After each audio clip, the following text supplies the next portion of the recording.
രാഹുൽ മാങ്കുട്ടത്തിൽ സഭയിൽ വരാതിരിക്കുകയാണെങ്കിൽ ഞങ്ങൾ തകർക്കും പൊളിക്കും എന്നൊക്കെ വീരവാദം മുഴക്കി വന്ന കേക്കച്ചൻ സഭയിൽ നാണം കെടുന്ന കാഴ്ചയാണ് നമ്മൾ കാണുന്നത്. ഇതുപോലെ പ്രതിപക്ഷം യാതൊരു ഹോംവർക്കുമില്ലാതെ യാതൊരു പ്രിപ്പറേഷനുമില്ലാതെ നിയമസഭയിൽ നാണം കെടുന്ന ഒരു കാഴ്ച ചരിത്രത്തിൽ ഉണ്ടായിട്ടുണ്ടോ എന്ന് നിങ്ങൾ നോക്കുക.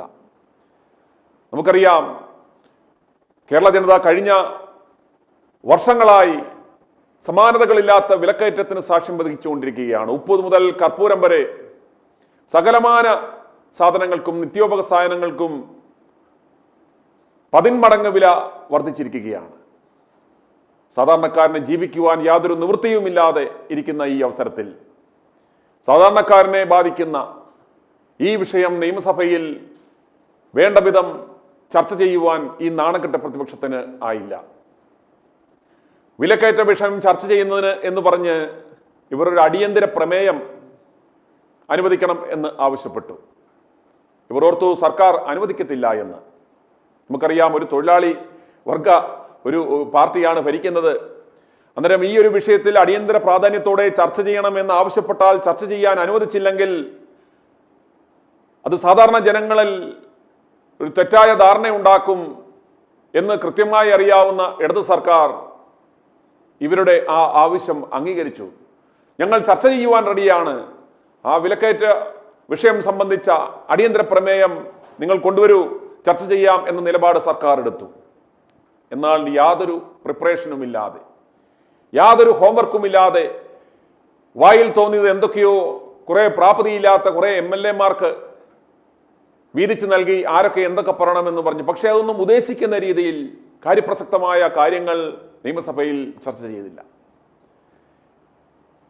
കൃത്യമായിട്ട് കഴിഞ്ഞ 8 മാസ കാലയളവിനുള്ളിൽ ഏതൊക്കെ വിഷയങ്ങൾ ഏതൊക്കെ സാധനങ്ങൾക്ക് എത്ര ശതമാനം വില കൂടി, അങ്ങനെ ഒരു പട്ടിക ഇവർക്ക് വേണമെങ്കിൽ അവതരിപ്പിക്കാമായിരുന്നു. നിത്യോപയോഗ സാധനങ്ങളിൽ പ്രധാനപ്പെട്ട ഈ പലവ്യഞ്ജന സാധനങ്ങളിൽ ഏതൊക്കെ 10 മാസങ്ങൾക്ക് മുമ്പ് അതിന്റെ വില എന്തായിരുന്നു, ഇപ്പോഴത്തെ വില എന്താണ്, മറ്റ് സംസ്ഥാനങ്ങളിലെ നമ്മുടെ അയൽ സംസ്ഥാനങ്ങളിലെ തമിഴ്നാട് കർണാടക സംസ്ഥാനങ്ങളിലെ ഒരു വില അതിന് എത്രയാണ്, കേരളത്തിൽ എത്രയാണ് എന്നുള്ള ഒരു സ്റ്റാറ്റിസ്റ്റിക്സ് ഇവർക്ക് ഓർക്കുക. ഈ കേക്കച്ചൻ എന്ന് പറഞ്ഞ ഈ നാണം കെട്ടവന്, ഈ പ്രതിപക്ഷ നേതാവിന് 30-നടുത്ത് പേഴ്സണൽ സ്റ്റാഫുകളുണ്ട്. ഈ പോങ്ങന്മാരെ, ഇവന്റെ ഈ സിൽബന്ധികളെ എന്തിനാണ് ഖജനാവിലെ പണം മുടിക്കുവാൻ തിന്നുതൂറുവാൻ മാത്രം ഇയാൾ കൊണ്ട് നടക്കുന്നത്? എന്താവശ്യത്തിന് വേണ്ടിയാണ്? ഒരു നിസ്സാരം ഒരു സാമാന്യ ബോധമുള്ള ഒരു 10ാം ക്ലാസ്സുകാരൻ വിചാരിച്ചാൽ ഇത്തരമുള്ള സ്റ്റാറ്റിസ്റ്റിക്സ് ഇതെല്ലാം ഡേറ്റാസ് അവൈലബിൾ ആണ്. ഇതിനെ എടുത്ത് ക്രോഡീകരിച്ച് ഒരു ടേബിൾ ആക്കുവാൻ സാധിക്കും. യാതൊരു തരത്തിലുള്ള രേഖകളും ഇവന്മാർക്കില്ല. ഇവിടെ പട്ടിണി മരണം, ഈ സംസ്ഥാനത്ത് പട്ടിണി കൊണ്ട് മരണം സംഭവിച്ചിട്ടുണ്ട്. അപ്രകാരമുള്ള ഒരു ഡേറ്റാസ്, കടുത്ത ദാരിദ്ര്യത്തിൽ ഭക്ഷണത്തിന് പോലും ബുദ്ധിമുട്ടുന്ന ആ ജനങ്ങളുടെ ഒരു പ്രതികരണങ്ങൾ അല്ലെ അത്തരത്തിലുള്ള ഒരു സ്റ്റാറ്റിസ്റ്റിക്സ് ഇവർക്ക് സമർപ്പിക്കുവാൻ സാധിച്ചില്ല. ഇപ്പോൾ ഒരു വേദിയിലൊക്കെ നമ്മളിപ്പോൾ പെട്ടെന്നൊരു പ്രസംഗത്തിന് കയറണമെന്നുണ്ടെങ്കിൽ നമ്മൾ അവിടെ ഇരുന്ന് പെട്ടെന്ന് കാര്യമായിട്ട് പ്രിപ്പറേഷൻ ഒന്നും ഇല്ലാതെ നമ്മളിപ്പോൾ വളരെ ലാഘവത്തോടെ എടുക്കുന്ന ചില വേദികളിൽ നമ്മൾ ഒന്നും പ്രിപ്പയർ ചെയ്യാൻ പോകത്തില്ല. പെട്ടെന്ന് അവിടെ ചെന്നിരുന്നിട്ട് പെട്ടെന്ന് മനസ്സിൽ തോന്നിയ ഒരു സാധനങ്ങൾ ഒന്ന് പ്ലാൻ ചെയ്ത് കയറും, എന്തെങ്കിലുമൊക്കെ വായി തോന്നുന്നു വിളിച്ച് പറഞ്ഞിട്ട് ഇറങ്ങി വരും. ഏതാണ്ട് അതേപോലെ നിങ്ങൾ നോക്കുക, എന്തെങ്കിലും ഒരു ഹോംവർക്ക് ഇവർ ചെയ്തതായിട്ട് നമുക്ക് മനസ്സിലാക്കുവാൻ സാധിക്കുമോ? ഇല്ല. എന്തൊക്കെയോ വിവരങ്ങൾ, വെളിച്ചെണ്ണയ്ക്കടുത്ത് പപ്പടത്തിന് എത്താൻ സാധിച്ചില്ല എന്നൊക്കെ കാവ്യാത്മകമായിട്ടൊക്കെ ഇവന്മാർ പറഞ്ഞു. അതായത് സ്റ്റാറ്റിസ്റ്റിക്സ് കൊണ്ടുവരിക, രേഖകൾ വെച്ച് നിങ്ങൾ സഭയിൽ സംസാരിക്കുക. ഇത് അന്തിച്ചർച്ച, ഇതുപോലെ അന്തിച്ചർച്ചക്കാർ പോലും ഇതിലും എത്രയോ ആധികാരികമായിട്ടാണ് സംസാരിക്കുന്നത്. ഇത് വെറുതെ ഈ നാട്ടിൻപുറത്ത് ചായക്കടയുടെ വാതുക്കൽ ഇരുന്ന് ചുമ്മാ സൊറ പറയുന്ന ഒരു ലാഘവത്തോടുകൂടി എന്തൊക്കെയോ പൊട്ടത്താപ്പ് കണക്കുകളും എന്തൊക്കെയോ പൊട്ടത്താപ്പെങ്കിലും ഇവന്മാർക്ക് പറയുവാൻ സാധിക്കുമായിരുന്നെങ്കിൽ നമുക്കത് മനസ്സിലാക്കാൻ സാധിക്കുമായിരുന്നു. പക്ഷേ ഇവന്മാർക്കൊന്നും പറയുവാൻ സാധിച്ചില്ല. വില കൂടിയേ എന്ന് പറയുന്ന പോലെ ഇവർക്ക് സ്പെസിഫിക് ആയിട്ട് ഏതൊക്കെ മേഖലകളിൽ വില കൂടി, അതിൻ്റെ ഒരു കമ്പാരിറ്റീവ് സ്റ്റഡി, ഇത് എങ്ങനെ ജനങ്ങളെ ദ്രോഹമായിട്ട് ബാധിക്കുന്നു, ഇതിൻ്റെ കാരണം എന്താണ്, ഇവിടുത്തെ പൊതുവിതരണ സംവിധാനങ്ങൾ, റേഷൻ കടകളും സപ്ലൈകോയും മറ്റ് സർക്കാർ സംവിധാനങ്ങളും പൊതുവിപണിയിൽ ഇടപെടുന്നതിൽ എത്രത്തോളം പരാജയപ്പെട്ടു എന്നൊക്കെ അവർക്ക് സ്റ്റാറ്റിസ്റ്റിക്സ് വെച്ച് ഇതിനെല്ലാം കണക്കുകൾ അവൈലബിൾ ആയിരിക്കെ ഇതൊന്നും ഇവർക്ക് വെച്ച് സംസാരിക്കുവാൻ സാധിച്ചില്ല. നിങ്ങൾ നോക്കുക, ഇന്നലെ എന്നിട്ട് ആ നാണം കെട്ടവൻ നിയമസഭയിൽ അടി വാങ്ങി. അതിന്റെ തൊട്ടുതല ദിവസം വിളിച്ചു പറഞ്ഞു, മുഖ്യമന്ത്രി പറഞ്ഞു 144 പോലീസുകാരെ ഞങ്ങൾ പിരിച്ചുവിട്ടു എന്ന്. യാതൊരു സ്റ്റാറ്റിസ്റ്റിക്സും പ്രിപ്പറേഷനും ഇല്ലാതെ പോയ ഈ വടുകൻ വായും പൊളിച്ച് അത് കേട്ടിട്ട് പോകുന്നു. ഇന്നലെ രമേശ് ചെന്നിത്തലയ്ക്ക് ആരോ എടുത്തു കൊടുത്ത ഈ KPCC ഈ പ്രതിപക്ഷ നേതാവെന്ന് പറയുന്നവന് യാതൊരു തരത്തിലുള്ള സോഴ്സുകളുമില്ല. നിയമസഭയിൽ നിന്നും യാതൊരു ഡേറ്റാസും ഇയാൾക്ക് കിട്ടത്തില്ല. രമേശ് ചെന്നിത്തലയ്ക്ക് ലഭിച്ച ആ സോഴ്സ് വെച്ച് അദ്ദേഹം പറയുന്നു 50 പേരിൽ താഴെയെ എഫക്റ്റീവ്ലി പിരിച്ചുവിട്ടിട്ടുള്ളൂ, ബാക്കി പച്ചക്കള്ളമാണ്, മാപ്പ് പറയണം. പ്രതിപക്ഷ നേതാവിന് അറിയില്ല, അയാളുടെ കയ്യിൽ ഒരു ഡേറ്റാസ് ഇല്ല. രമേശ് ചെന്നിത്തലയാണ് പ്രതിപക്ഷ നേതാവിന്റെ റോൾ ഇന്നലെ കളിച്ചത്. അതുപോലെ ഇന്നലെ പ്രിയപ്പെട്ട പ്രേക്ഷകരെ, കേരളം ലജ്ജിച്ച് തലതാഴ്ത്തി. ഒരു നിയമസഭയിൽ ഈ കേക്കച്ചൻ പച്ച കള്ളം പറയുന്നത് നിങ്ങൾ കേൾക്കുക. ഈ ഓണസമയത്ത് പൊതുവിപണിയിൽ ഇവർ ക്രിയേറ്റ് ചെയ്യുവാൻ ശ്രദ്ധിച്ച ഒരു നറേറ്റീവ് എന്ന് പറയുന്നത് ഇന്നലെ നിയമസഭയിൽ വിലക്കയറ്റത്തെക്കുറിച്ച് അടിയന്തര ചർച്ച വേണമെന്ന് പറഞ്ഞ് ഇവന്മാർ വരുത്തി തീർക്കുവാൻ ശ്രമിച്ച ഒരു കാര്യം എന്ന് പറയുന്നത് പൊതുവിപണിയിൽ ഓണസമയത്ത് സർക്കാർ ഇടപെടുന്നതിൽ പരാജയപ്പെട്ടു, വമ്പിച്ച വിലക്കയറ്റമുണ്ടാക്കി, സപ്ലൈകോയിൽ ആവശ്യ സാധനങ്ങൾ ഉണ്ടായിരുന്നില്ല എന്നൊക്കെ വരുത്തി തീർക്കുവാനാണ് ഇവന്മാർ ശ്രമിച്ചത്. അങ്ങനെ നിന്ന് ഇവന്മാർ വലിയ വാചകമൊക്കെ അടിച്ചു. പക്ഷേ മന്ത്രി GR അനിൽകുമാർ അത് പൊളിച്ചടുക്കി കൊടുത്തു. വി.ഡി. സതീശനോട് പറഞ്ഞു, വി.ഡി. സതീശ തനിക്ക് നാണമില്ലേ ഇത് പറയുവാൻ? ഓണച്ചന്തകളടക്കം സപ്ലൈകോയുടെ നിങ്ങളുടെ മണ്ഡലത്തിലെ ഓണച്ചന്തയടക്കം ഉദ്ഘാടനം ചെയ്തത് താങ്കളല്ലേ? ആ ഉദ്ഘാടന സമ്മേളനം, ആ ഓണച്ചന്ത ഉദ്ഘാടനം ചെയ്തുകൊണ്ട് താങ്കൾ നടത്തിയ പ്രസംഗം നിങ്ങൾ മറന്നുപോയോ? വളരെ കൃത്യമായ ഇടപെടലാണ് സർക്കാർ നടത്തിയേക്കുന്നത്. സപ്ലൈകോയിൽ എല്ലാ സാധനങ്ങളും ഉണ്ട്, വളരെ നല്ല സംവിധാനമാണ്, കൃത്യമായ ഇടപെടൽ നടത്തിയെന്നൊക്കെ അന്ന് താങ്കളുടെ മണ്ഡലത്തിൽ ഞങ്ങൾ അവസരം തന്നപ്പോൾ താങ്കൾ അത് വന്ന് ഉദ്ഘാടനം ചെയ്ത് ഉദ്ഘാടന പ്രസംഗത്തിൽ ഇതെല്ലാം വളരെ നല്ല ഇടപെടലാണ്, എല്ലാ സാധനങ്ങളും ഉണ്ടെന്ന് പറഞ്ഞ് ഉദ്ഘാടനം ചെയ്തു പോയ താങ്കൾ എങ്ങനെയാണ് ഇത് മലക്കം പറയുന്നത്? നാണമില്ലേ? പച്ചക്കള്ളം പറയുവാൻ നാണമില്ലേ എന്ന് മന്ത്രി അനിൽ ചോദിച്ചപ്പോൾ ഇയാൾ ക്ഷോഭത്തോടെ എഴുന്നേറ്റ് പറഞ്ഞു, പച്ചക്കള്ളമാണ്, മന്ത്രി പറഞ്ഞത് പച്ചക്കള്ളമാണ്, ഞാൻ അപ്രകാരം പറഞ്ഞിട്ടില്ല, ഞാൻ പോയത് ശരിയാണ്, ഞാൻ പ്രസംഗിച്ചിട്ടില്ല എന്ന് ഈ നാണം കെട്ടവൻ സഭയിൽ നിന്ന് പച്ചക്കള്ളം പറഞ്ഞു. സഭാ TV-യിലൂടെ നമ്മളെല്ലാം കണ്ടതാണ്.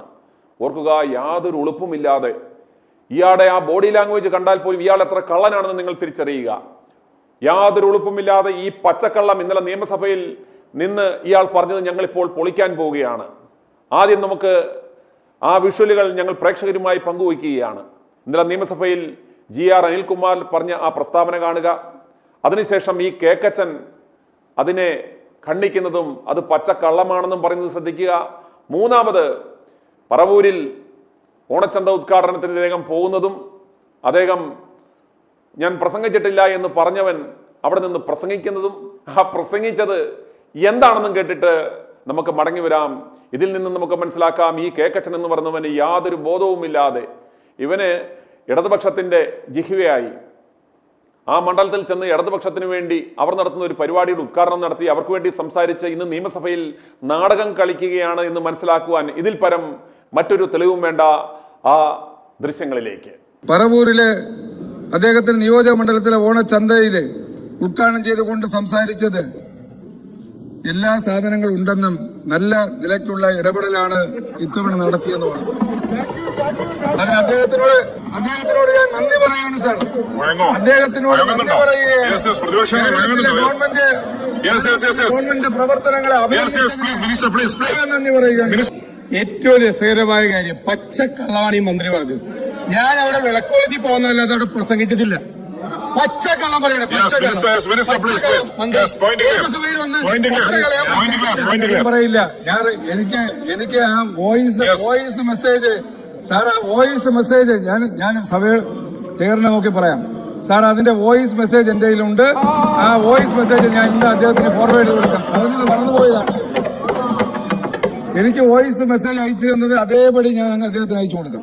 സജീവമാകുമ്പോഴാണ് മാർക്കറ്റ് നേരെയാവുന്നത്. വലിയൊരു പങ്കാണ് ഈ പ്രസ്ഥാനത്തിന് വഹിക്കാനുള്ളത്. അതിന് ഈ സീസണിൽ കഴിയട്ടെ, ന്യായമായ വിലയ്ക്ക് എല്ലാവർക്കും സാധനങ്ങൾ കിട്ടി എല്ലാവരും സന്തോഷത്തോടുകൂടി ഓണം ആഘോഷിക്കാനുള്ള അവസരം ഉണ്ടാകട്ടെ എന്ന് ആശംസിച്ചുകൊണ്ട് സപ്ലൈകോ നമ്മുടെ ഈ താലൂക്കിലെ ഓണം ഫെയർ ആരംഭിക്കുന്നത്. നമുക്കറിയാം രൂക്ഷമായ വിലക്കയറ്റമുള്ള ഒരു കാലമാണ്. എല്ലാ സാധനങ്ങളുടെയും വില വർദ്ധിച്ചുകൊണ്ടിരിക്കുന്ന ഒരു കാലമാണ്. പ്രത്യേകിച്ച് സീസൺ വരുമ്പോൾ, ഫെസ്റ്റിവൽ സീസൺ വരുമ്പോൾ സ്വാഭാവികമായ വിലക്കയറ്റം ഉണ്ടാവും, കൃത്രിമമായ വിലക്കയറ്റം ഉണ്ടാവും മാർക്കറ്റിൽ. അപ്പോഴാണ് സപ്ലൈകോയുടെ പ്രസക്തി, മാർക്കറ്റ് ഇന്റർവെൻഷൻ നടത്തുക. അത് 13 സബ്സിഡൈസ്ഡ് ഐറ്റങ്ങൾ മാർക്കറ്റിലേക്കുള്ള വില താഴ്ത്തി സബ്സിഡി റേറ്റിൽ കൊടുക്കുമ്പോഴാണ് എല്ലാവരും വന്ന് സപ്ലൈകോയിൽ സാധനങ്ങൾ മേടിക്കുമ്പോൾ കൃത്രിമമായി ഉണ്ടാകുന്ന വിലക്കയറ്റം മാർക്കറ്റിൽ താഴോട്ട് പോകുന്നത്. അപ്പോൾ അതിന് സപ്ലൈകോയുടെ വർഷങ്ങളായിട്ടുള്ള മാർക്കറ്റിലെ ഇടപെടൽ വളരെ പ്രധാനപ്പെട്ട ഒരു കാര്യമാണ്. അപ്പോൾ അതുപോലെ ഇടപെടാൻ കഴിഞ്ഞില്ലെങ്കിൽ മാർക്കറ്റിൽ എല്ലാ സാധനങ്ങളുടെയും വില വർദ്ധിക്കും. ഇപ്പോൾ നമുക്കറിയാം കഴിഞ്ഞ 4 കൊല്ലം കൊണ്ട് വെളിച്ചെണ്ണയുടെ വില കൂടി, പഞ്ചസാരയുടെ വില കൂടി, എല്ലാ സാധനങ്ങളുടെയും വില കൂടി. രൂക്ഷമായ വിലക്കയറ്റം ഉള്ള സമയത്ത് ഒരു ഓണം എന്ന് പറയുമ്പോൾ ശരിക്കും പറഞ്ഞാൽ പേടിയാണ്, വീണ്ടും വില കയറാനുള്ള സാധ്യത ഉണ്ടാവും. അതിനെ തടുത്തു നിർത്തേണ്ട ചുമതലയാണ് സപ്ലൈകോയ്ക്ക് ഉള്ളത്. സാധനങ്ങളൊക്കെ വന്ന എല്ലാം വന്നു, ആ സാധനങ്ങളെല്ലാം വന്ന് ആളുകൾ വന്ന് കയറുമ്പോഴാണ്, ഈ സപ്ലൈകോ സജീവമാകുമ്പോഴാണ് മാർക്കറ്റ് നേരെയാവുന്നത്. വലിയൊരു പങ്കാണ് ഈ പ്രസ്ഥാനത്തിന് വഹിക്കാനുള്ളത്. അതിന് ഈ സീസണിൽ കഴിയട്ടെ, ന്യായമായ വിലയ്ക്ക് എല്ലാവർക്കും സാധനങ്ങൾ കിട്ടി എല്ലാവരും സന്തോഷത്തോടുകൂടി ഓണം ആഘോഷിക്കാനുള്ള അവസരം ഉണ്ടാകട്ടെ എന്ന് ആശംസിച്ചുകൊണ്ട് ഞാൻ ഈ ഓണം ഫെയർ ഉദ്ഘാടനം ചെയ്തതായി അറിയിക്കുന്നു. കേട്ടല്ലോ, എത്ര മനോഹരമായി യാതൊരു ഉളുപ്പുമില്ലാതെ സഭയിൽ നിന്ന് പച്ചക്കള്ളം വിളിച്ചു പറയുന്നു. ഓർക്കണം, സ്വന്തം മണ്ഡലത്തിൽ കാലങ്ങൾക്ക് മുമ്പേ ആണെങ്കിൽ നമുക്ക് സമ്മതിക്കാം. ഇത് ഈ ഓണക്കാലത്ത് ഏതാനും ആഴ്ചകൾക്ക് മുമ്പ് സ്വന്തം മണ്ഡലത്തിൽ ഇടതുപക്ഷത്തിന്റെ ആഭിമുഖ്യത്തിൽ ആരംഭിച്ച ഒരു ഓണച്ചന്തയിൽ പോയി, സപ്ലൈകോയുടെ ഒരു ഓണച്ചന്തയിൽ പോയി ഉദ്ഘാടനം നടത്തി. എല്ലാ സാധനങ്ങളും ഉണ്ട്, കൃത്യമായ ഇടപെടലാണ് നടത്തിയത്. പ്രേക്ഷകർ കേട്ടല്ലോ. ഇത്രയും പറഞ്ഞ ശേഷമാണ് നിയമസഭയിൽ ഇന്നലെ വന്ന് നിന്ന് ഈ തള്ളു തള്ളിയത്. ഞാൻ പോയിട്ടുണ്ട്, പക്ഷെ പ്രസംഗിച്ചിട്ടില്ല എന്നാണ് ഇയാൾ പറയുന്നത്. എത്ര പച്ചക്കള്ളമാണ് പറഞ്ഞത്. ഞാൻ പറയുവാൻ ശ്രമിക്കുന്നത്, യാതൊരു ക്രെഡിബിലിറ്റിയും ഇല്ലാത്ത, യാതൊരുവിധ പ്രിപ്പറേഷനും ഇല്ലാതെ പോയി നിൽക്കുകയാണ്. നമ്മൾ ഓർക്കണം, ഒരു പുതുമുഖ MLA ഒന്നുമല്ല. കഴിഞ്ഞ 5 തവണ തുടർച്ചയായി 25 വർഷം നിയമസഭയിൽ ഇരിക്കുന്ന ഒരാളാണ്.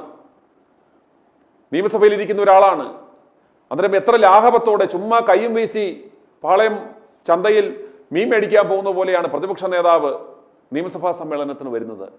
യാതൊരുവിധ ഡോക്യുമെന്റുകൾ കയ്യിലില്ല, യാതൊരുവിധ സ്റ്റാറ്റിസ്റ്റിക്സ് ഇല്ല. എത്രയോ പേഴ്സണൽ സ്റ്റാഫിനെ നിയമിച്ചിരിക്കുന്ന ഇവന്മാർ.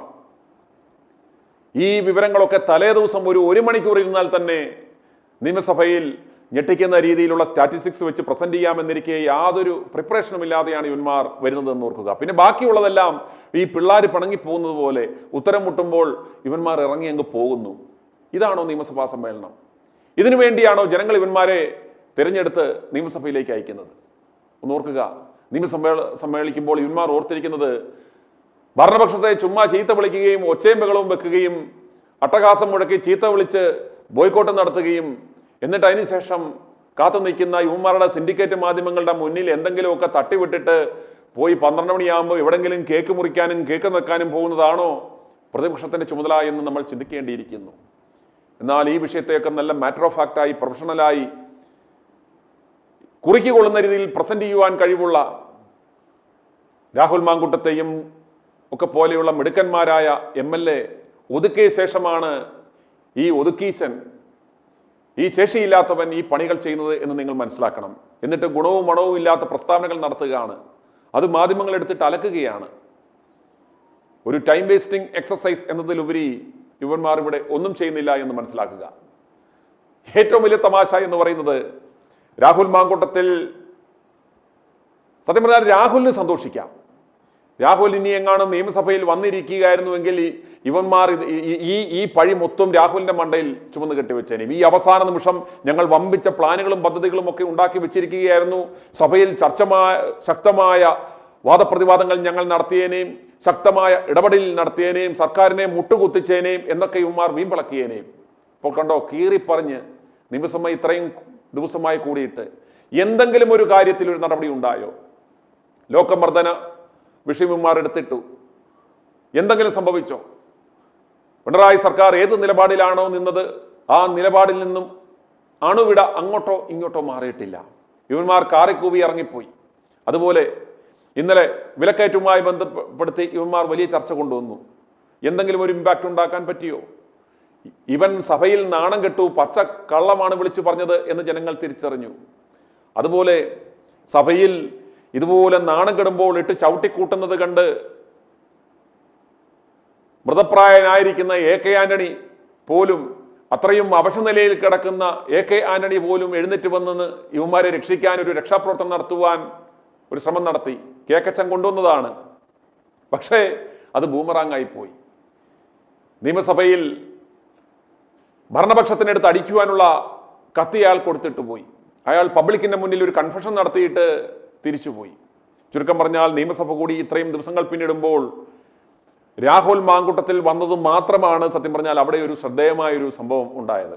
അതിനുശേഷം ചത്ത എന്ന് പറഞ്ഞ ഒരു ശ്മശാന മൂകതയുള്ള, ഒരു ഇമ്പാക്റ്റും ഉണ്ടാകാത്ത, ഒരു ഗുണവും മണവും ഇല്ലാത്ത സഭാ സമ്മേളനമാണ് ഇപ്പോൾ നടന്നുകൊണ്ടിരിക്കുന്നത്. പ്രിയമുള്ളവരെ, എല്ലാം പാളിയെന്ന് മനസ്സിലാക്കുമ്പോഴും ഈ കേക്കച്ചൻ രാഹുലിനെ വിടാതെ പിന്തുടർന്ന് വേട്ടയാടിക്കൊണ്ടിരിക്കുകയാണ്. ഇന്നും നിങ്ങൾ ശ്രദ്ധിച്ചു കാണും ഈ സിൻഡിക്കേറ്റ് മാധ്യമങ്ങളുടെ പണി. ഈ സിൻഡിക്കേറ്റ് മാധ്യമങ്ങൾ ചെയ്തത് കണ്ടോ? ഇന്ന് ആ കൊട്ടാരക്കര കുണ്ടൻ നിന്ന് രാവിലെ പറയുകയാണ്, രാഹുൽ മാങ്കൂട്ടത്തിൽ വീട്ടിൽ നിന്ന് ഇറങ്ങി അദ്ദേഹം ഇന്ന് തൃശ്ശൂരിൽ എത്തിയിട്ടുണ്ട്. തൃശ്ശൂരിൽ താമസിച്ച് എത്തിയിട്ട് കൃത്യം എത്ര മണിക്ക് പാലക്കാട്ടെത്തും, പാലക്കാട്ട് അദ്ദേഹത്തിന്റെ ഫ്ളാറ്റിലാണോ ഓഫീസിലാണോ എത്തുന്നതെന്ന് അറിയാൻ പറ്റത്തില്ല. അതായത് ഈ സഹാക്കന്മാർക്കും ഈ അന്തം കമ്മികൾക്കും ഇദ്ദേഹത്തെ തടയാൻ നിൽക്കുന്നവർക്കും കൃത്യമായ വിവരണം നൽകുകയാണ് ലൈവായി. എന്തായാലും ഇവരുടെ ഉദ്ദേശം നോക്കിക്കോണം. ഈ പറയുന്ന സിൻഡിക്കേറ്റ് മാധ്യമങ്ങളെ നിർത്തി ശത്രുവിനെ പിന്തുടർന്ന് വേട്ടയാടുകയാണ്. എന്നാൽ ഇവരുടെ നേതാക്കന്മാർക്കെതിരെ ആരോപണങ്ങൾ വരുമ്പോൾ ഈ നാണംകെട്ടവന്മാർ ഒന്നും മിണ്ടുന്നില്ല. അവരുടെ പീഡനങ്ങളെ, അവരുടെ ആരോപണങ്ങളെ മൂടിവെക്കുകയും അതിനെ അവരുടെ ന്യായീകരണങ്ങൾ ഭയങ്കര ഒരു വലിയൊരു സൈബർ ആക്രമണം അല്ലെങ്കിൽ വ്യക്തിഹത്യ എന്ന നിലയ്ക്ക് അവരെ മുന്നിൽ നിർത്തി ഇതിനെ അവരെ വെള്ളപൂശുന്ന കാര്യങ്ങളാണ് നമുക്ക് കാണുവാൻ സാധിക്കുന്നത്. രാഹുൽ മാങ്കൂട്ടത്തെ നാളെ യാതൊരു കാരണവശാലും പാലക്കാട് കാലുകുത്തിക്കുന്നില്ല എന്നും പറഞ്ഞ് നിൽക്കുന്ന ഇവന്മാർക്ക് ശക്തമായ ഒരു മറുപടി നമുക്ക് കൊടുക്കണം. എന്തു വില കൊടുത്തും രാഹുൽ മാങ്കൂട്ടം നാളെ പാലക്കാട് എത്തും. അതുകൊണ്ട് ജനങ്ങൾ ഇവരുടെ ഒപ്പമുണ്ടാവണം. പ്രിയപ്പെട്ട പ്രേക്ഷകരെ, രാഹുൽ മാങ്കൂട്ടത്തിൽ നാളെ പാലക്കാട്ടെത്തും. നമുക്കറിയാം ITV ന്യൂസ് മിഷൻ 60യുടെ 20-ാം ദിനം അദ്ദേഹം നിയമസഭയിൽ എത്തി, അദ്ദേഹത്തിൻ്റെ പ്രസൻസ് അറിയിച്ചു, അദ്ദേഹം തിരികെ പോയി. നാളെ മിഷൻ 60യുടെ 25-ാം ദിനം അദ്ദേഹം നാളെ പാലക്കാട്ടെത്തും. അദ്ദേഹം പമ്മി വീട്ടിലിരിക്കില്ല. അദ്ദേഹം നാളെ പാലക്കാട്ടെത്തും. മിഷൻ 60യുടെ 25-ാം ദിനം അദ്ദേഹം പാലക്കാട്ടെ വോട്ടർമാരെ കാണുവാൻ അദ്ദേഹത്തിന്റെ മണ്ഡലത്തിലെത്തും. ഇതിന് തടസ്സം നിൽക്കുവാൻ വേണ്ടി ഇവന്മാർ പലതരത്തിലുള്ള സമ്മർദ്ദ തന്ത്രങ്ങളാണ് ഈ പ്രയോഗിച്ചുകൊണ്ടിരിക്കുന്നത്. അതുകൊണ്ട് പ്രിയപ്പെട്ടവരെ, പാലക്കാട്ടുള്ളവരെ, നിങ്ങൾ രാഹുൽ മാങ്കൂട്ടത്തിന് പാലക്കാട്ടെത്തുന്ന രാഹുൽ മാങ്കൂട്ടത്തിന് അദ്ദേഹത്തിന്റെ ഓഫീസിലേക്ക് എത്തുന്ന അദ്ദേഹത്തെ പ്രതിരോധിക്കുവാൻ ഈ നാണം കെട്ടവന്മാർ, ഈ പെണ്ണുപിടിയന്മാർ, ഒരു ഗിരിരാജൻ കോഴികളുടെ ഫാം നടത്തുന്ന ഇവന്മാർ സംഘം ചേർന്ന് ഇവന്മാർ നിലനിൽപ്പിനായി പ്രതിഷേധിക്കുവാനായിട്ടെത്തും. രാഹുലിന് വേണ്ടുന്ന സംരക്ഷണം നിങ്ങൾ ഒരുക്കണമെന്ന് മാത്രമാണ് ഞങ്ങൾക്ക് പറയുവാനുള്ളത്. ഈ കേക്കച്ചൻ പാലക്കാട്ടെ കോൺഗ്രസ് നേതാക്കന്മാരോട് ഒരുപക്ഷെ എന്നല്ല കൃത്യമായ നിർദ്ദേശം കൊടുത്തിട്ടുണ്ട്, യാതൊരു കാരണവശാലും രാഹുൽ മാങ്കൂട്ടത്തിന് സംരക്ഷണം ഒരുക്കരുത് എന്ന്. നിങ്ങളൊരു കാര്യം മനസ്സിലാക്കേണ്ടുന്നത്, നിങ്ങളുടെ പാർട്ടിയിലെ പ്രധാനപ്പെട്ട നേതാക്കന്മാർ എത്ര പേര് വരും? പാലക്കാട്ടെ എത്ര ലക്ഷം ജനങ്ങളുണ്ട്? പാലക്കാട്ടെ വോട്ടർമാർ എത്ര ആയിരം പേരുണ്ട്? ആ ജനലക്ഷങ്ങളാണ് രാഹുൽ മാങ്കൂട്ടത്തെ തങ്ങളുടെ സമാജികനായി തെരഞ്ഞെടുത്ത് വമ്പിച്ച ഭൂരിപക്ഷത്തോടെ, ചരിത്ര ഭൂരിപക്ഷത്തോടെ നിയമസഭയിലേക്ക് അയച്ചത്. ആ ജനങ്ങൾ അവിടെ ഉണ്ടെങ്കിൽ, പ്രിയപ്പെട്ട ജനങ്ങളെ, ഇത് നിങ്ങൾക്ക് നേരെയുള്ള ഒരു വെല്ലുവിളിയാണ്. നിങ്ങൾക്കും മുകളിലാണ് പാർട്ടി എന്ന് അഹങ്കരിക്കുന്ന, നിങ്ങൾക്കും മുകളിലാണ് ഈ പ്രതിപക്ഷ നേതാവിന്റെ സ്ഥാനമെന്ന് അഹങ്കരിക്കുന്ന ഈ നാണം കെട്ടവന് ശക്തമായ മറുപടി കൊടുക്കുവാനുള്ള ഏറ്റവും സുവർണാവസരമാണ് നാളെ. നിങ്ങൾ തെരഞ്ഞെടുത്ത് വിജയിപ്പിച്ച നിങ്ങളുടെ നേതാവിനെ, നിങ്ങളുടെ MLA നിങ്ങളുടെ ജില്ലയിൽ കാലുകുത്താൻ അനുവദിക്കത്തില്ല എന്നിവൻ വീരവാദം മുഴക്കിയാൽ ഇവനുള്ള മറുപടി പറയേണ്ടുന്നത് ആരാണ്? ഇത്രയും ദിവസം നിങ്ങൾ ശക്തമായ പ്രതികരണം ITV ന്യൂസിലൂടെ പുറലോകത്തെ അറിയിച്ചു. ഇത് വെറും PR തൊഴിലാളികളുടെ ജൽപ്പനമാണ് എന്നാണ്, മുഖമില്ലാത്തവരുടെ അല്ലെങ്കിൽ വീട്ടിൽ ഒതുങ്ങിക്കൂടിയിരിക്കുന്നവരുടെ ശബ്ദമാണ് എന്നാണ് ഇവന്മാർ വരുത്തി തീർക്കുവാൻ ശ്രമിക്കുന്നത്. പ്രിയമുള്ളവരെ, അതങ്ങനല്ല. ഞങ്ങൾ മുഖമുള്ളവരാണ്, ഞങ്ങൾ പാലക്കാട്ടെ മക്കളാണ്. ഞങ്ങളുടെ മണ്ണിലെത്തുന്ന ഞങ്ങളുടെ നേതാവിനെ തൊടാൻ ഏതവനെങ്കിലും വന്നാൽ അതിനെ ഞങ്ങൾ എങ്ങനെ കൈകാര്യം ചെയ്യുമെന്ന് നിങ്ങൾ നാളെ കാണിച്ചു കൊടുക്കുക. അക്രമമോ സായുധ സമരമോ ഒന്നും നമ്മുടെ മാർഗമല്ല. നമ്മുടെയൊക്കെ ചങ്കുറപ്പിന്റെയും വീറിന്റെയും വാശിയുടെയും മുന്നിൽ ഇവനൊന്നും ഈ നാണം കെട്ടവന്മാർക്ക് പിടിച്ചു നിൽക്കുവാൻ സാധിക്കത്തില്ല. പാലക്കാട്ടെ അമ്മമാരും സഹോദരീ സഹന്മാരും നിങ്ങൾ മുന്നിൽ വന്നാൽ, നിങ്ങൾ നിന്നാൽ ഒരു ശക്തിക്കും നിങ്ങളെ തോൽപ്പിക്കുവാൻ സാധ്യമല്ല. ഈ ഏഴാംകൂലികൾ, ഈ രാഷ്ട്രീയക്കാരന്മാരുടെ, ഈ കേക്കച്ചന്റെ അപ്പകഷ്ണം തിന്നുന്ന, അതല്ലെങ്കിൽ ഈ രാഷ്ട്രീയ നേതാക്കന്മാരുടെ അപ്പകഷ്ണം തിന്നുന്ന എത്ര എണ്ണം കൂടി പോയാൽ കാണും? ജനങ്ങളെ, നിങ്ങളിറങ്ങിയാൽ നിങ്ങളുടെ മുന്നിൽ ഏതവന് പിടിച്ചു നിൽക്കുവാൻ സാധിക്കും. അതുകൊണ്ട് വെറുതെ ആത്മഹത്യാപരമായ കാര്യങ്ങളിലേക്ക് പോകരുത്. ഞാൻ കഴിഞ്ഞയാഴ്ച സൂചിപ്പിച്ചതുപോലെ ഈ രാഹുൽ വിഷയത്തിൽ നിങ്ങൾ ഇത്രയും മുതലെടുപ്പ് നടത്തുവാൻ ശ്രമിച്ചു. കോൺഗ്രസിന്റെ അടിത്തറ ഇളക്കുവാൻ സാധിച്ചു എന്നത് പരമാർത്ഥം തന്നെ. വീണ്ടും രാഹുൽ എന്ന ചെറുപ്പക്കാരനെ, രാഹുൽ എന്ന വ്യക്തിയെ വീണ്ടും ചേസ് ചെയ്ത് വേട്ടയാടുവാൻ ശ്രമിച്ചാൽ അത് ഇടതുപക്ഷത്തിനും BJPക്കും ഒരു മൈലേജ് ആയിരിക്കില്ല. നിങ്ങൾക്കറിയാം, നിങ്ങൾ അനുഭവസ്ഥരാണല്ലോ. ഉപതെരഞ്ഞെടുപ്പ് സമയത്ത് രാഹുലിനെതിരെ എന്തൊക്കെ ആരോപണങ്ങൾ നിങ്ങൾ നടത്തി, എന്തൊക്കെ വിവാദങ്ങൾ ഉയർത്തി. ട്രോളി വിവാദം കൊണ്ടുവന്നു, കാഫിർ വിവാദം, സ്ക്രീൻഷോട്ട് വിവാദം കൊണ്ടുവന്നു. ഈ എന്തൊക്കെ വിവാദങ്ങൾ കൊണ്ടുവന്നു. അതിൻ്റെ എല്ലാം അനന്തരഫലം എന്തായിരുന്നു? അതുപോലെ തന്നെ അറസ്റ്റ് നാടകം. പിണറായി സർക്കാർ കാണിച്ച ഏറ്റവും വലിയ മണ്ടത്തരം എന്ന് പറയുന്നത് രാഹുലിനെ MLA ആക്കിയത് യഥാർത്ഥത്തിൽ പിണറായി സർക്കാരാണ്. കാരണം രാഹുലിനെ അറസ്റ്റ് ചെയ്ത് ജയിലിൽ വിട്ടതോടുകൂടിയാണ് രാഹുലിന്റെ ഗ്രാഫ് ഉയർന്നത്. രാഹുൽ ഒരു അനിഷേധ്യ നേതാവായി ഉയർന്നത് ആ അറസ്റ്റോടുകൂടിയാണ്. രാഹുലിനെ ഇത്തരം ഒരു നാറിയ വിഷയത്തിൽ രാഹുൽ ഒരു വ്യക്തിയുമായി മാറിയ, ഒരു ഇരയായി മാറിയ രാഹുലിനെ നിങ്ങൾ എന്തൊക്കെ പറഞ്ഞ് രാഹുലിനെ നിങ്ങൾ അറസ്റ്റ് ചെയ്ത് ജയിലിൽ അടച്ചാൽ ഇതിന്റെ 10 മടങ്ങ് രാഹുൽ വളരും.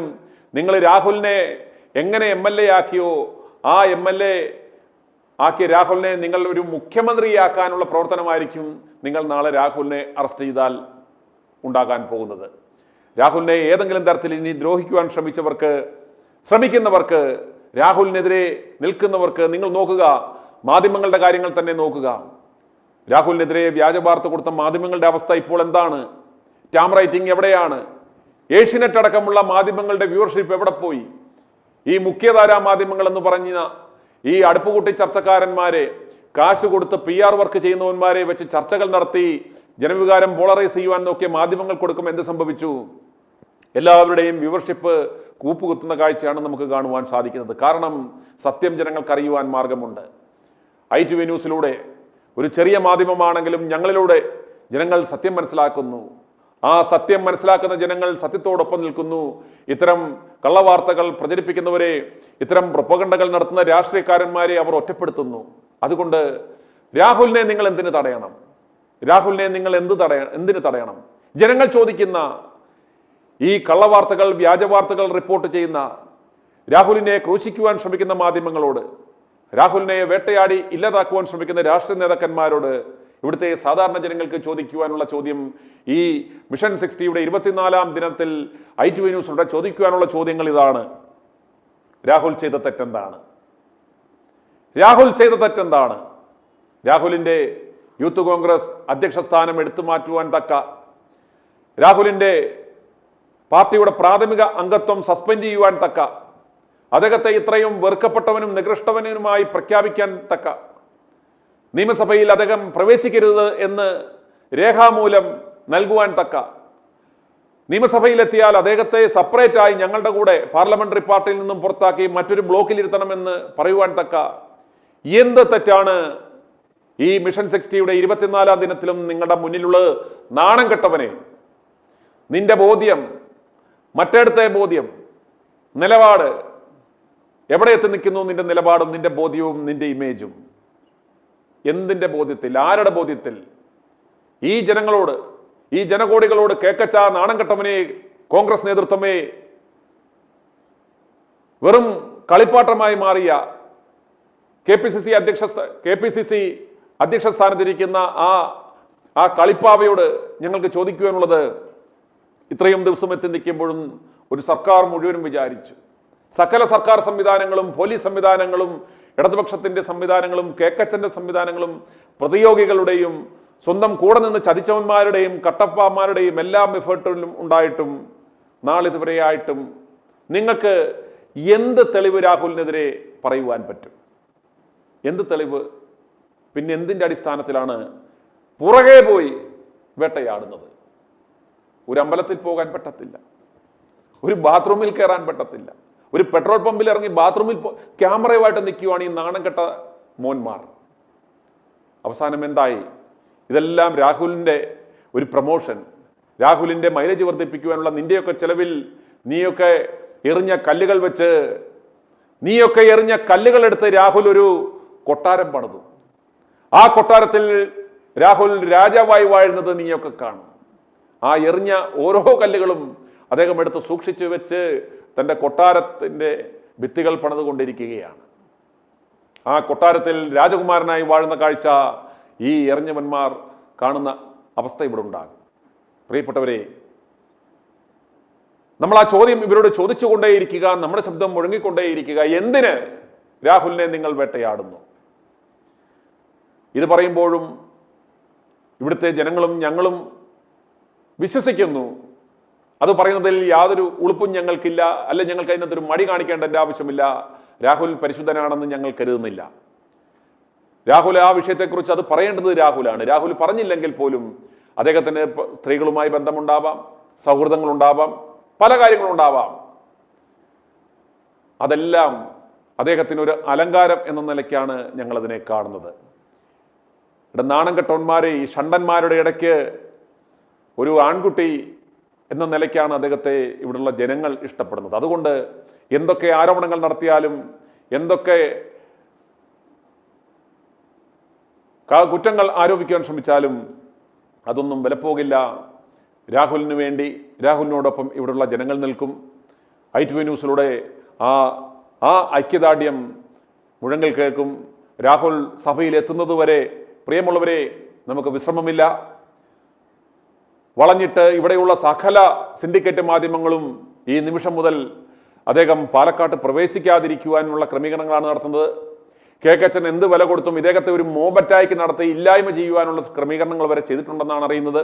അതുകൊണ്ട് പാലക്കാട്ടുള്ള ജനങ്ങൾ, നിങ്ങളുടെ പാലക്കാട് MLA ഓഫീസിലേക്ക് നാളെ ചെല്ലണം. രാവിലെ തന്നെ പാലക്കാടുള്ളവർക്ക് ആ പാലക്കാട് MLA ഓഫീസിൽ ചെന്ന് അദ്ദേഹത്തിന് ഐക്യദാർഢ്യം പ്രഖ്യാപിക്കുവാൻ പറ്റുന്നവർക്ക് രാവിലെ തന്നെ അവിടേക്ക് ചെല്ലാൻ പറ്റുന്നവർക്ക് അവിടേക്ക് പോകാൻ സാധിക്കണമെന്ന് മാത്രമാണ് പറയുവാനുള്ളത്. അതുപോലെ നിങ്ങൾക്ക് ഈ വിഷയത്തിൽ ഇപ്പോഴും കൊടുതലുകൾ അദ്ദേഹത്തെ തീർക്കുവാൻ ശ്രമിച്ചുകൊണ്ടിരിക്കുന്ന ഈ നരാധമന്മാർക്ക് അവന്മാരുടെ ആ ബദിരകർണങ്ങളിൽ പ്രവേശിക്കുവാൻ തക്ക മൂർച്ചയുള്ള ചാട്ടുളി പോലുള്ള നിങ്ങളുടെ ആ പ്രതികരണങ്ങൾ ITV ന്യൂസിലേക്ക് വിളിച്ചറിയിക്കുക. ITV ന്യൂസ് റിയാക്ട് 4 ഞങ്ങളത് ജനങ്ങളുടെ മുന്നിലെത്തിക്കാം. ITV ന്യൂസ് റിയാക്ട് 4 ജനങ്ങളുടെ പ്രതികരണങ്ങൾ, ജനങ്ങളുടെ ആ പ്രതികരണങ്ങൾ കേട്ട ശേഷം നമുക്ക് വീണ്ടും തുടരാം. ITV ന്യൂസ് റിയാക്ട് 4 ജനങ്ങളുടെ പ്രതികരണങ്ങൾ തുടരുന്നു. നമ്മുടെ ഈ വീഡിയോ കാശ് മേടിച്ച് വെച്ചിട്ടേ, കാശ് മേടിച്ച് അവൻ കേരളത്തെ ഒറ്റിക്കൊടുക്കല്ലേ ഈ VD സതീശൻ ചെയ്യുന്നത്. അപ്പം അവന് ഓൾറെഡി അവര് പറഞ്ഞതാ, ആ ഒരു പെണ്ണ് തന്നെ പറവൂരെന്നുള്ള ഒരു പെണ്ണ് തന്നെ പറഞ്ഞല്ലോ, അവൻ എൻ്റെ വരുവാറെന്നും അവനെ പറ്റി എന്തുമാത്രം മോശമായിട്ടാ സ്ത്രീ പറഞ്ഞു. എന്നിട്ട് അവനൊരു ധാർമ്മിക ഉത്തരവാദിത്തം ഏറ്റെടുത്തോണ്ട് അവൻ രാജിവെച്ച് ഇറങ്ങിപ്പോണ്ടേ. ഈ ഒന്നും ചെയ്യാതിരിക്കുന്ന രാഹുൽ മാങ്കൂട്ടത്തിന്റെ പുറകെ ഇവൻ നടക്കേണ്ട കാര്യമായിരിക്കും. അവനൊരു കേസ് ഇത് പറ്റെങ്കിൽ അഥവാ അവനെ വിളിച്ച് പേഴ്സണലി പറഞ്ഞു നീ ഇത് കറക്റ്റ് ചെയ്ത് പോകണം, അത് നമ്മുടെ രാഷ്ട്രീയത്തിന് മോശമാണെന്ന് എന്തൊരു വാർണിംഗ് കൊടുത്തിട്ടുണ്ടതിന് പകരം അവനെ നാറ്റിക്കാൻ വേണ്ടിയിട്ട് തന്നെ ഇറങ്ങിക്കുക. അതെ അതെ, അല്ലേ? അല്ലെങ്കിൽ അവൻ ഇത് എന്തെല്ലാം പ്രശ്നങ്ങൾ നടന്നു ഈ 2 ടേമിലായിട്ട്, എന്തോരം 10 വർഷമായിട്ട് എന്തെല്ലാം കാര്യങ്ങൾ നടന്നു. ഒരക്ഷരം കമാന്ന് അക്ഷരം മിണ്ടുന്നില്ല. ഇന്നിപ്പോ ശരിക്കും പറഞ്ഞ പ്രതിപക്ഷം ഇല്ല അവിടെ, ഭരണപക്ഷം തന്നെ ഉള്ളൂ. ഇവര് ചുമ്മാ അവിടെ ഇരിക്കണമെന്നല്ലേ ഉള്ളൂ. ആ സുധാകരനെ തന്നെ മാറ്റി, സുധാകരനോട് ഇത് ചെയ്തു. അവൻ പ്രതിപക്ഷ നേതാവായിട്ട് നിന്നപ്പം ഇവനെ പിടിച്ചു നിർത്തി വർത്തമാനം പറയാനുള്ള ആംബിയറുള്ള കെ സുധാകരന, ആ പുള്ളിനെ കൊണ്ട് സൈഡിലാക്കി. എന്നിട്ട് സണ്ണി ജോസഫ് എന്ന് പറഞ്ഞ ഒരു കടൽക്കിഴവനെ കയറ്റി വെച്ചിട്ടുണ്ട്. എന്തിനാ വെച്ചാണ്? ഒരക്ഷരം മിണ്ടുവോ? ഇവൻ വി.ഡി. സതീശൻ പറയണതും രമേശ് ചെന്നിത്തല പറയണതും കേൾക്കാൻ വേണ്ടിയിട്ട് മാത്രം ഇരിക്കുന്ന ഒരു റബ്ബർ സ്റ്റാമ്പാണ് ശരിക്കും പറഞ്ഞാല് ഈ സണ്ണി ജോസഫ്. പറഞ്ഞു മനസ്സിലായോ? അതുപോലെ കോൺഗ്രസിലെ രാഹുലിനെ തിരിച്ചെടുത്തില്ലെങ്കിൽ വോട്ട് കൊടുക്കുവോ? കോൺഗ്രസിലെ രാഹുലിനെ തിരിച്ചെടുത്തില്ലെങ്കിൽ കോൺഗ്രസിന് വോട്ട് കൊടുക്കുവോ? ഒരു മനുഷ്യൻ കൊടുക്കുകയല്ലോ. ഇവനെ ഇതിനു മുമ്പ് ഇവനെ തിരിച്ചെടുത്തില്ലെങ്കിൽ അടുത്ത പ്രാവശ്യം പ്രതിപക്ഷത്ത് പോലും ഇരിക്കേണ്ടി വരികയില്ല. കാരണം അത്രയും ഇതാവും, അത്രയും മോശം അഭിപ്രായമാണ് ഈ വി.ഡി. സതീശനെ പറ്റിയും അവരുടെ അമിന ചുറ്റിപ്പറ്റിയുള്ള ആൾക്കാർ, സണ്ണി ജോസഫ്, ഇവരൊക്കെ എന്തിനു അവിടെ പോയി ഇരിക്കുന്നത്? വെറുതെ ചായ കുടിക്കാനോ, അത് കാപ്പി കുടിക്കാനോ? ഈ നിയമസഭയിൽ പോകണം, എന്തിനു പോകണം? ഈ ഇന്ന് നിൽക്കുന്ന ഭരണകക്ഷിക്കാർ കാണിക്കുന്ന കൊള്ളരുതായ്മകളും അതിക്രമങ്ങളും ശരിക്കും പ്രതിപക്ഷം പ്രതിരോധിക്കണ്ടേ? ഇവര് ഒരക്ഷരം മിണ്ടുന്നില്ലല്ലോ. പിന്നെ എന്തിനാ അവര് ഈ തിരുവനന്തപുരം വരെ പോകുന്നതെന്നാ ഞാൻ ചോദിക്കുന്നത്. നേരെ കുറച്ച് ഇതിന്റെ 4-1 കാണിക്കണ്ടായിരുന്നു. ഇത് അത്രയും പോലും കാണിച്ചില്ല. ഉമ്മൻചാണ്ടി ഉണ്ടായിരുന്ന സമയത്ത് ഇവര് എന്തെല്ലാം പ്രശ്നങ്ങൾ ഉണ്ടാക്കി, എന്തെല്ലാം. കേരളം കത്തിക്കുമായിരുന്നല്ലോ. ഇവിടെ ഇവന്മാര് പോയി ചായയും കാപ്പിയും കുടിച്ച് വീട്ടിൽ പോരുക. അത്രയും മോശം എന്ന് പറഞ്ഞാൽ ഇതുപോലെ ഒരു നാറിയ പ്രതിപക്ഷം, ഇതുപോലെ ഈ കേരളത്തിന്റെ ചരിത്രത്തിൽ ഇതുപോലെ ഒരു നാറിയ പ്രതിപക്ഷം ഉണ്ടായിട്ടില്ല. എന്തിനാ പോകുന്നേ? കഷ്ടമുണ്ട്. അത് കഴിഞ്ഞിട്ട് പിന്നെ ദുബായിക്ക് പോകണ എന്നാ ഭദ്രു എന്ന് പറഞ്ഞ വേണ്ടിട്ടല്ലേ പോയതാണ്. അത് എന്നാ കാശ് വെളുപ്പിക്കാൻ നാണമില്ലല്ലോ എന്ന് ഞാൻ ഓർക്കണേ. കഷ്ടം, കേരളത്തിന്റെ അധോഗതി ആയിപ്പോയല്ലോ എന്ന് ഞാൻ ഓർക്കണേ. ഞാൻ പയ്യന്നൂരാണ്, ശ്രീനിവാസൻ. ഓക്കെ. നമ്മുടെ ഇടതുപക്ഷവും ബി.ജെ.പി. ഒക്കെ ഒതുങ്ങി ശാന്തമായി, എന്നിട്ടും വി.ഡി. സതീശൻ നിലപാട് മാറ്റുന്നില്ല. അതിനെ കുറിച്ച് പറയൂ. വി.ഡി. സതീശന് കുറെ കേങ്ങുകളുണ്ട് അവിടെ, കുറെ എണ്ണം കേന്ദ്രത്തിലും കേരളത്തിലെ കുറെ കിഴങ്ങന്മാരുണ്ട്, കുറെ എണ്ണം, കുറെ നേതാക്കന്മാർ വഴി തങ്ങി നടക്കുന്നത്. അവന്റെ എറണാകുളം പ്രസിഡന്റ് ഉണ്ട് കോൺഗ്രസിന്റെ. ഓൻ ഇതിനിടക്ക് പ്രസംഗിക്കും പറയാല്ല, ചർച്ച പറയുന്നു. കോൺഗ്രസ്സുകാർ ആരെങ്കിലും രാഹുൽ മാക്കോട്ടത്തിന് പിന്തുണ കൊടുത്താൽ ആരും ഉണ്ടാവില്ല. ഈ ലോകം തിരിഞ്ഞ ഈ ചങ്ങാതിക്കല്ല, മണികളില്ലേ, ജനങ്ങളല്ലേ ഇവരെല്ലാം പൊന്തിക്കുന്നത്. ജനങ്ങൾ വിട്ടാ ഇവനെല്ലാം ഉണ്ടാവുക. ഇതിനൊരു വോട്ട് പോലും കിട്ടില്ല. മനസ്സിലായി? ഇപ്പം പരൂർ സതീശൻ ഈ കേങ്ങനെല്ലാം തോക്കാൻ പോയെന്ന്. അടുത്ത തെരഞ്ഞെടുപ്പിൽ ഇവര് കുറെ എണ്ണം തോക്കുവാടാ. ഇവന് താങ്ങുന്ന കുറെ കേസി വേണുണ്ട് കേന്ദ്രത്തില്. രാഹുൽ ഗാന്ധിന്റെ പേര് പോകും ഇവനെല്ലാം കൊണ്ട് നടന്നാല്. ഇവൻ എന്റെ നാട്ടുകാരനാ, പയ്യന്നക്കാരനാ കേസി വേണു. ഇവനൊന്നും ആടെ ജനങ്ങൾക്കൊന്നും ഇവനൊന്നും വിലയൊന്നല്ല ആർക്കും. ഇവർക്ക് കുറെ നേതാക്കന്മാർ ഇതിന്റെ പിന്നിലുണ്ട്, ഈ സതീശനെല്ലാം.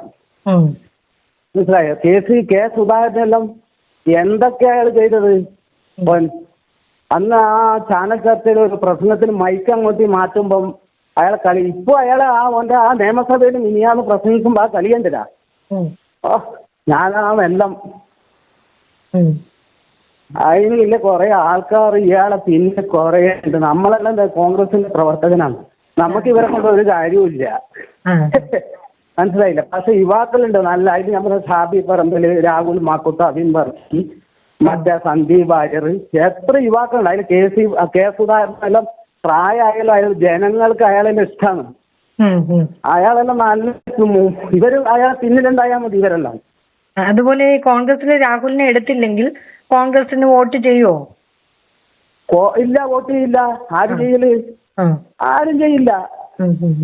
ഞാൻ ചോദിക്കുന്നത് ഇത് എല്ലാവരും സംഭവിക്കുന്നതാണ്. ഒരു തെറ്റ് ചെയ്തിട്ടുണ്ടെങ്കിൽ അവർക്ക് അതിനൊരു ഇതോ ഒരു കേസോ ഒന്നുമില്ല. ഇപ്പൊ എല്ലാവരും ഇപ്പൊ എല്ലാം ആണും പെണ്ണായി എല്ലാം സംഭവിക്കും. മനസ്സിലായില്ലേ? ഇത് അതിലാരോ നിയമസഭയിൽ ആരോ മാന്യന്മാരില്ലതാ.